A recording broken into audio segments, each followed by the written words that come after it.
আচ্ছা, আমাদের আজকের টপিকটা হচ্ছে যে আমরা আসলে আইসিইউ ভেন্টিলেটর সম্পর্কে জানতে চাই যে আসলে আইসিইউ ভেন্টিলেটরটা কি। প্রথমে পরিচয় দিয়ে নিচ্ছি, আমি ইঞ্জিনিয়ার নাজমুল। আমি একজন বায়োমেডিক্যাল ইঞ্জিনিয়ার। আমি আজকে যেটা করব সেটা হচ্ছে যে আইসিইউ ভেন্টিলেটর সম্পর্কে আপনাদের কিছুটা আইডিয়া দিব। আমরা জানি যে আসলে আইসিইউ ভেন্টিলেটর কী কারণে প্রয়োজন হয়। মূলত আইসিইউ ভেন্টিলেটরটা হচ্ছে ইন্টেনসিভ কেয়ার ইউনিট, আইসিইউর একটি ইকুইপমেন্ট। এবং যে সমস্ত পেশেন্টগুলো আসলে ডাইং পেশেন্টকে যাদেরকে আমরা বলা হয়, যে সমস্ত পেশেন্ট খুব ক্রিটিক্যাল কন্ডিশনে থাকে এবং যারা নর্মালি শ্বাস প্রশ্বাস নিতে পারে না, যাদের শ্বাস প্রশ্বাস নিতে সমস্যা হয়, যেমন যে সমস্ত রোগী ক্রিটিক্যাল কন্ডিশনে থাকে তারা মূলত নর্মালি আমি একজন নর্মাল মানুষ হিসাবে বা আপনি একজন নর্মাল মানুষ হিসাবে যেভাবে শ্বাস প্রশ্বাস নিচ্ছেন, একজন নর্মাল মানুষ হিসাবে কিন্তু একজন ক্রিটিক্যাল কেয়ারে বা একজন ইন্টেনসিভ কেয়ারের পেশেন্ট সে কিন্তু নর্মালি শ্বাস প্রশ্বাস নিতে পারে না। তো ঠিক এই কারণেই হচ্ছে আমরা এই আইসিইউ ভেন্টিলেটর মেশিনটা ইউজ করি। আইসিইউ ভেন্টিলেটর আমি খুব জাস্ট নর্মালি জিনিসটা বোঝাচ্ছি, একটা জাস্ট খাতা কলম দিয়ে। আশা করি আপনারা জাস্ট শুধু আমার কথাগুলোকে ফলো করবেন। এখন আমি আমার সাথে আছে আমারই ইউনিভার্সিটির ছোটো ভাই অনন্য। ওর সাথে অনেক দিন পর দেখা, তো আমরা বসে গল্প করতেছি, তো ভাবলাম ও আমাকে আইসিইউ ভেন্টিলেটর সম্পর্কে জানতে চাইলো, যেহেতু আমি এই ফিল্ডের একজন প্রফেশনাল। সো ওকে বললাম তাহলে আমরা একটা ছোট ভিডিও করে ফেলি, অন্য মানুষও জানতে পারলো, তুমিও জানতে পারলা। তো এখন আইসিইউ ভেন্টিলেটরটা কাদের জন্য, আমরা কী কারণে ব্যবহার করা হয়, সেটা হচ্ছে যে একজন রোগী যদি নর্মালভাবে শ্বাস প্রশ্বাস নিতে না পারে সেই ক্ষেত্রে আমরা আইসিইউ ভেন্টিলেটরটা ইউজ করি। এটা হচ্ছে, আমরা জানি যে আমাদের বেঁচে থাকার জন্য O2 বা অক্সিজেন প্রয়োজন হয়। এখন আমরা জানি বাইরে অক্সিজেনের পরিমাণ হচ্ছে 21%, বাইরে বাতাসে যে অক্সিজেনটা থাকে সেটার পরিমাণ হচ্ছে 21%, এবং আমাদের লাংয়ের ভেতরে যে অক্সিজেনের যে পরিমাণটা বা যেটা অল টাইম মেনটেন করে সেটা হচ্ছে 16%। তাহলে আমি বুঝতেছি যে এই যে আমি যে অক্সিজেনটা নিতেছি, আমার ভিতরে যে অক্সিজেনটা যাচ্ছে, সত্যিকার অর্থে কোনো জায়গায় যদি একটা গ্যাপের সৃষ্টি হয়, বা আমরা জানি যে বাতাস কোন দিকে বয়, বাতাস সেদিকেই বয় যেই জায়গাটায় একটা বাতাসের গ্যাপ বা অভাব আছে। তো যেহেতু আমাদের শরীরের ভিতরে 16% অক্সিজেন মেনটেন হচ্ছে আর বায়ুতে আছে 21%, তাহলে 21 - 16 কত পার্সেন্ট হয় অনন্য? 5%। তাহলে এই যে 5% আমাদের শরীরে গ্যাপ আছে, সেই জন্যই আসলে আমরা বাইরে থেকে অক্সিজেনটা গ্রহণ করি, সেটা আমাদের শরীরে যায়।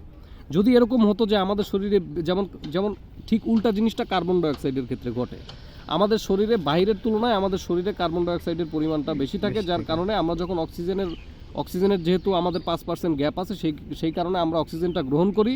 আর যেহেতু আমাদের ভেতরে বাইরের তুলনায়, বায়ুর তুলনায় কার্বন ডাইঅক্সাইডটা একটু বেশি আছে, সেক্ষেত্রে কার্বন ডাইঅক্সাইডটা আমাদের শরীর থেকে বের হয়ে যায় এবং অক্সিজেনটা আমাদের শরীরে প্রবেশ করে।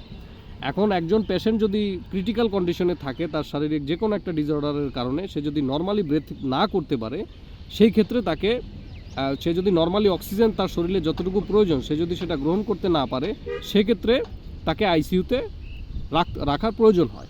এবং আইসিইউর সাপোজ এটা একটা রুগী, এটা একটা আইসিইউ বেড, এখানে আমি একটা রুগী আঁকলাম নর্মালি।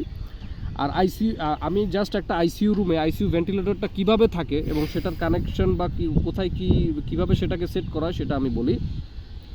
আসলে আইসিইউ ভেন্টিলেটরটাকে আমরা যদি তুলনা করি, যে আসলে আমরা সাপোজ আমি বাজার থেকে 20 টাকা কেজিতে আলু কিনলাম, কিন্তু সেই আলুটাকে যদি আমি রান্নাবান্না করতে যাই বা প্রসেস করতে যাই, তাহলে কিন্তু আমার ওই আলুর থেকেও, আলু কিনতে যে টাকা লাগছে, আমার তেল, নুন, মরিচ, পেঁয়াজ, যদি আরও মাছ আমি অ্যাড করি, আমার কিন্তু সেই আলুটাকে প্রসেস করে রান্না করতে কিন্তু তার সাথে আরও অধিক জিনিসপত্রের প্রয়োজন হয় এবং অধিক কষ্টের প্রয়োজন হয়। তো আইসিইউ ভেন্টিলেটরটার সাপোজ দাম যদি আমি 30 লাখ বা 20 লাখ টাকা ধরি, সেইটাকে কিন্তু চালনা করতে তার থেকে বেশি ইকুইপমেন্ট এবং প্রসেসের প্রয়োজন হয়। যেমন সাপোজ এটা একটা আইসিইউ রুম, এটা একটা আইসিইউ।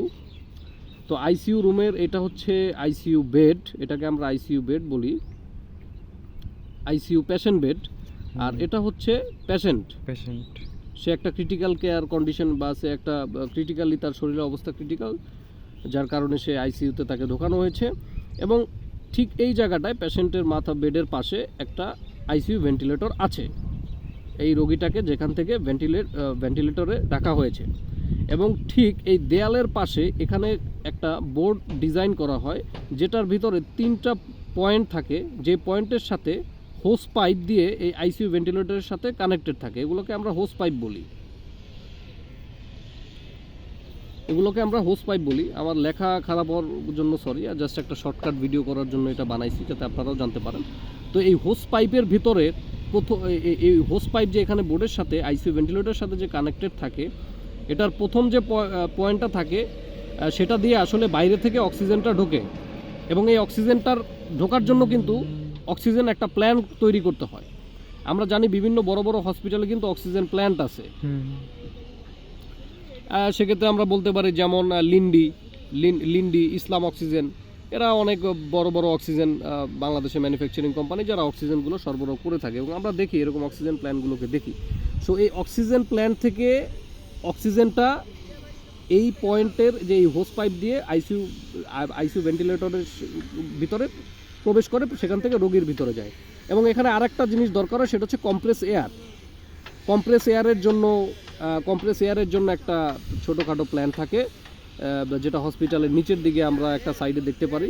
সেই প্ল্যান্টের ভিতর থেকে আমার কম্প্রেসড এয়ারটা আরেকটা কানেকশন দিয়ে ঢুকে, এবং আরেকটা রাখা হয় হচ্ছে ব্যাকআপ হিসাবে। আরেকটা পয়েন্ট হচ্ছে কম্প্রেসড এয়ার বা অক্সিজেনের ব্যাকআপ হিসাবে রাখা হয়। তো আমরা আসলে মোটামুটি কিছু জিনিস শিখতে পারলাম, যেটা হচ্ছে যে কীভাবে আইসিইউ ভেন্টিলেটরটা, মানে আমরা আইসিইউ ভেন্টিলেটর একটা মেশিন আমাদের বেডের পাশে আছে, বিষয় কিন্তু সেটাও না। সেই ভেন্টিলেটরের ভিতর থেকে যে অক্সিজেনটা আসতেছে, সেটার জন্য অক্সিজেন প্ল্যান দরকার, যেটাও তৈরি করতে প্রায় অনেক সময় এবং অনেক টাকা খরচ হয় একটা হসপিটালের।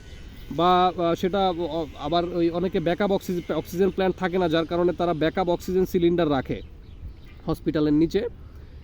কারণ অনেক হসপিটাল আছে যারা হয়তো অত বড় হসপিটাল না, যারা হয়তো একটা প্ল্যান্ট তৈরি করার মতো ক্ষমতা রাখে না, প্লাস অত পয়সাও তাদের নেই, স্পেশালি কিছু ছোট ছোট হসপিটাল। কিন্তু বড় বড় সরকারি বা বেসরকারি হসপিটালে কিন্তু এরকম অক্সিজেন প্ল্যান্ট থাকে, এবং কম্প্রেসড এয়ারেরও প্ল্যান্ট থাকে, যেখান থেকে এই কম্প্রেসড এয়ার এবং অক্সিজেন দুইটা একই সাথে হয়ে পিওর অক্সিজেন মানুষের শরীরে প্রবেশ করে যতটুকু তার দরকার। এবং এই আইসিইউ ভেন্টিলেটরটা হচ্ছে যে সমস্ত পেশেন্ট নর্মালি তাদের রেসপিরেটরি সিস্টেম বা ব্রেথিং করতে পারে না, এই আইসিইউ ভেন্টিলেটরটা এই একটা আর্টিফিশিয়াল ব্রেথিং সিস্টেম হিসেবে কাজ করে। তো ধন্যবাদ সবাইকে, আশা করি অনন্য তুমি বুঝতে পেরেছো। ধন্যবাদ, থ্যাংক ইউ।